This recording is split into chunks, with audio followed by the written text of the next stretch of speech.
যদি বাঁচাতে হয়, এবারে লোকসভার ভোটে মোদিকে বিদায় দিতে হবে।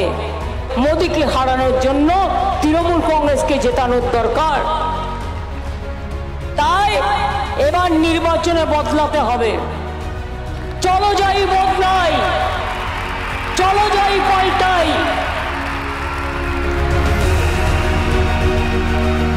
বলছে 3 মাস বাদে লক্ষ্মীর ভান্ডার বন্ধ করে দেব। আমি বলি তোমাদেরই এবার ইলেকশনে দরজা বন্ধ করে দেবে, তোমাদের ভোট বন্ধ করে দেবে। তুমি আমাদের লক্ষ্মী ভান্ডার হাত দিতেও পারবে না, যে কোনোভাবেই হোক।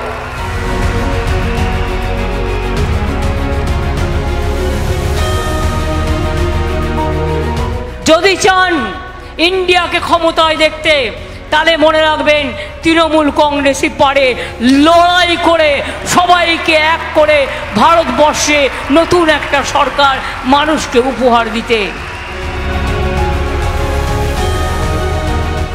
মা বোনেদের উলুধ্বনি, ভাইদের তালি, আগামী দিন বিজেপিকে কলব মোড়া খালি, কলব মোড়া খালি, কলব মোড়া খালি।